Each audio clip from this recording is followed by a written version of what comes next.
Assalamualaikum warahmatullahi wabarakatuh. Di video kali ini saya akan menjelaskan tentang wawasan dasar pengelolaan pendidikan. Untuk memenuhi salah satu tugas pengelolaan pendidikan dengan dosen pengampu Ibu Sutarini SPD MPD. Konsep dasar pengelolaan pendidikan. Nah, sebelum kita mengetahui pengertian dari pengelolaan pendidikan, kita harus tahu dulu arti pengelolaan dan arti pendidikan. Pengelolaan adalah proses melakukan kegiatan penataan dan pengaturan kegiatan dengan menggerakkan orang lain.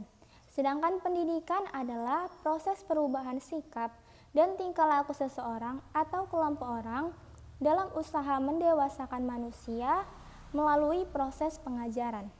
Jadi, dapat disimpulkan bahwa pengelolaan pendidikan adalah serangkaian kegiatan merencanakan, mengembangkan, serta mengatur sumber daya manusia, sarana dan prasarana untuk mencapai tujuan pendidikan yang berkualitas. Selanjutnya, fungsi pengelolaan pendidikan.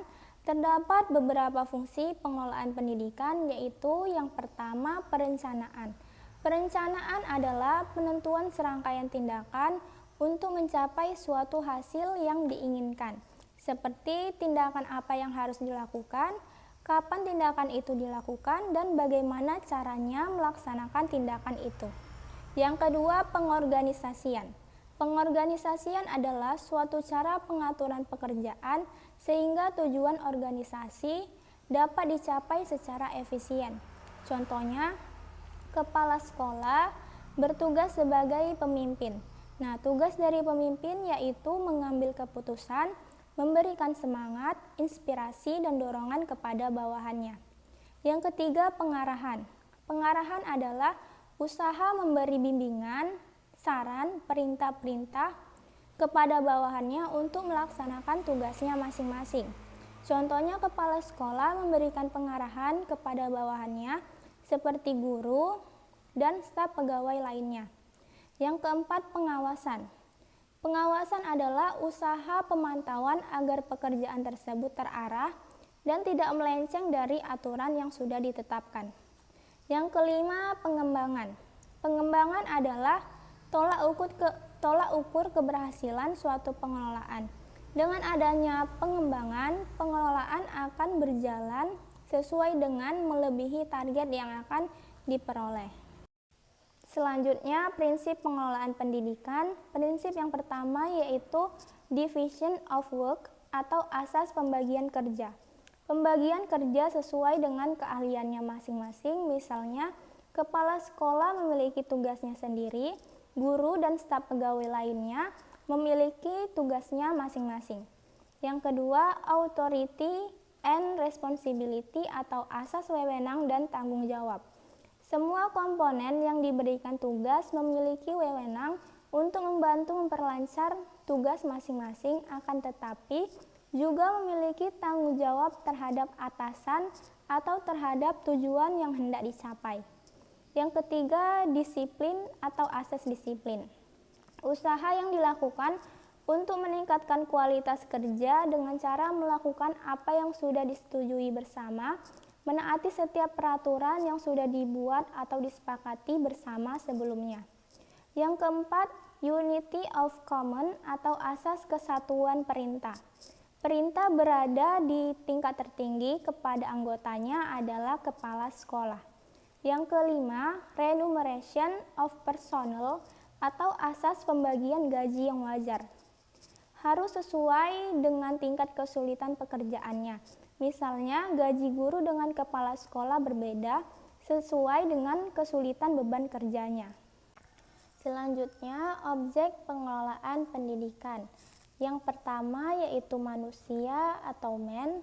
Manusia merupakan unsur yang terpenting yang harus dikelola dalam manajemen di sekolah.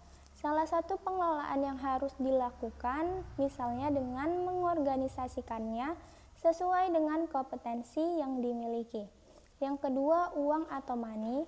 Dalam hal ini yang dimaksudkan untuk mengelola pendanaan secara efisien sehingga tidak terjadi pemborosan yang dilakukan sekolah. Yang ketiga, bahan atau material. Pengelolaan material yang bagus akan membentuk kurikulum yang tepat untuk pembelajaran siswa. Yang keempat, metode atau method. Pemilihan metode yang tepat akan meningkatkan pemahaman siswa terhadap materi.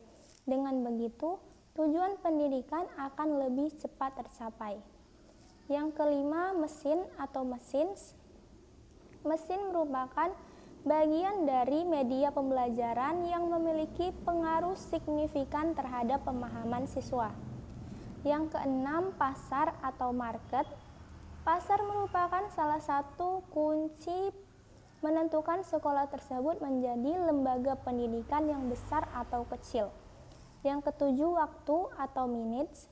Tentu saja waktu harus dikelola dengan baik karena waktu belajar murid di sekolah sangat terbatas. Baiklah, kesimpulan dari materi yang sudah saya jelaskan yaitu pengelolaan pendidikan adalah serangkaian kegiatan merencanakan, mengembangkan, serta mengatur sumber daya manusia, sarana dan prasarana untuk mencapai tujuan pendidikan yang berkualitas. Pendidikan yang bermutu diperlukan untuk menciptakan sumber daya manusia yang bermutu tinggi. Oleh karena itu, sebaiknya tenaga pendidik dan tenaga kependidikan dapat bekerja sama sehingga tujuan kegiatan pembelajaran dapat berjalan dengan optimal. Baik, sekian penjelasan dari saya. Semoga ilmunya bermanfaat. Mohon maaf apabila ada salah kata. Terima kasih. Wassalamualaikum warahmatullahi wabarakatuh.